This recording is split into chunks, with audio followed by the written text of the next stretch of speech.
വചനയാത്ര പുറപ്പാട് 13-ാം അധ്യായം. ആദ്യജാതർ ദൈവത്തിന്. കർത്താവ് മോശയോട് കൽപ്പിച്ചു, ഇസ്രായേലിലെ ആദ്യജാതരെയെല്ലാം എനിക്കായി സമർപ്പിക്കുക. മനുഷ്യരുടെയും മൃഗങ്ങളുടെയും കടിഞ്ഞൂലുകൾ എനിക്കുള്ളതാണ്. പുളിപ്പില്ലാത്ത അപ്പത്തിന്റെ തിരുനാൾ. മോശ ജനത്തോട് പറഞ്ഞു, അടിമത്തത്തിന്റെ നാടായ ഈജിപ്തിൽ നിന്ന് പുറത്തുവന്ന ഈ ദിവസം നിങ്ങൾ അനുസ്മരിക്കണം.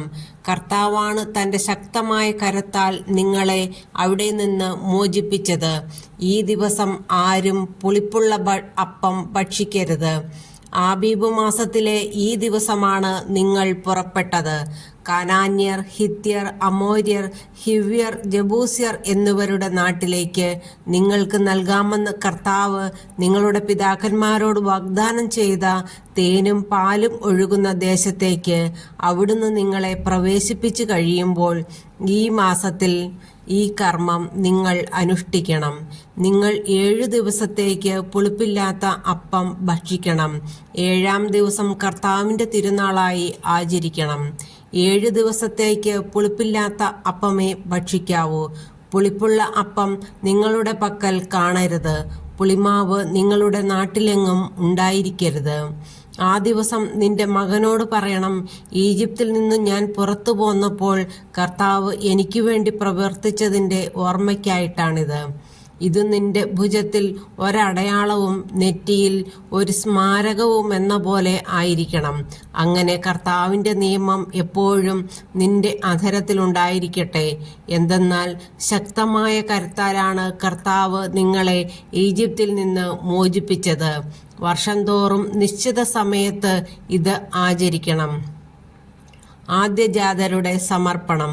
നിങ്ങളോടും നിങ്ങളുടെ പിതാക്കന്മാരോടും വാഗ്ദാനം ചെയ്തതുപോലെ കർത്താവ് നിങ്ങളെ കാനാൻ ദേശത്ത് പ്രവേശിപ്പിക്കുകയും അവിടം നിങ്ങൾക്ക് നൽകുകയും ചെയ്യുമ്പോൾ നിങ്ങളുടെ എല്ലാ ആദ്യജാതരെയും കർത്താവിന് സമർപ്പിക്കണം.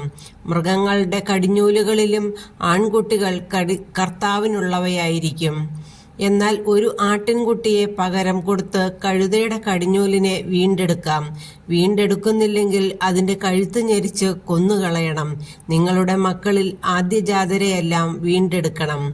ഇതിൻ്റെ അർത്ഥമെന്താണെന്ന് പിൽക്കാലത്ത് നിന്റെ മകൻ ചോദിച്ചാൽ നീ പറയണം, അടിമത്തത്തിൻ്റെ നാടായ ഈജിപ്തിൽ നിന്ന് കർത്താവ് തൻ്റെ ശക്തമായ കരത്താൽ നമ്മെ മോചിപ്പിച്ചു.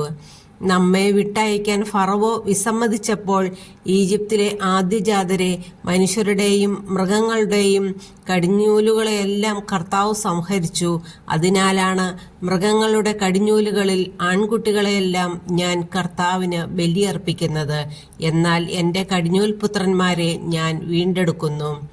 ഇത് നിന്റെ ഭുജത്തിൽ ഒരടയാളവും നെറ്റിയിൽ ഒരു സ്മാരകവുമെന്ന പോലെയായിരിക്കണം. എന്തെന്നാൽ തൻ്റെ ശക്തമായ കരത്താൽ കർത്താവ് നമ്മെ ഈജിപ്തിൽ നിന്ന് പുറത്തേക്ക് കൊണ്ടുവന്നു. മേഘസ്തംഭവും അഗ്നിസ്തംഭവും. ഫറവോ ജനത്തെ വിട്ടയച്ചപ്പോൾ ഫിലിസ്ത്യരുടെ ദേശത്തുകൂടിയുള്ള വഴിയായിരുന്നു എളുപ്പമെങ്കിലും അതിലെ അല്ല ദൈവം അവരെ നയിച്ചത്. കാരണം യുദ്ധം ചെയ്യേണ്ടി വരുമോ എന്ന് ഭയപ്പെട്ട് മനസ്സുമാറി ജനം ഈജിപ്തിലേക്ക് മടങ്ങിയേക്കുമെന്ന് അവിടുന്ന് വിചാരിച്ചു. ദൈവം ജനത്തെ മരുഭൂമിയിലുള്ള വഴിയിലേക്ക് തിരിച്ചുവിട്ട് ചെങ്കടലിനു നേരെ നയിച്ചു. അവർ ഈജിപ്തിൽ നിന്ന് പുറത്തേക്ക് പോയത് ആയുധധാരികളായിട്ടാണ്. ജോസഫ് ഇസ്രായേൽക്കാരെ കൊണ്ട് സത്യം ചെയ്യിച്ചിരുന്നതനുസരിച്ച് മോശ ജോസഫിൻ്റെ അസ്ഥികളും കൂടെ കൊണ്ടുപോയി. ജോസഫ് അവരോട് പറഞ്ഞിരുന്നു, ദൈവം തീർച്ചയായും നിങ്ങളെ സന്ദർശിക്കും. അപ്പോൾ എൻ്റെ അസ്ഥികൾ ഇവിടെ നിന്ന് നിങ്ങളോടുകൂടെ കൊണ്ടുപോകണം. അവർ സുക്കോത്തിൽ നിന്ന് മുൻപോട്ട് നീങ്ങി മരുഭൂമിയുടെ അരികിലുള്ള ഏത്താമിൽ കൂടാരമടിച്ചു.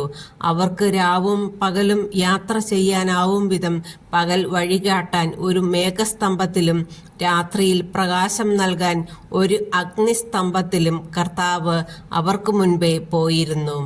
പകൽ മേഘസ്തംഭമോ രാത്രി അഗ്നിസ്തംഭമോ അവരുടെ മുമ്പിൽ നിന്ന് മാറിയില്ല.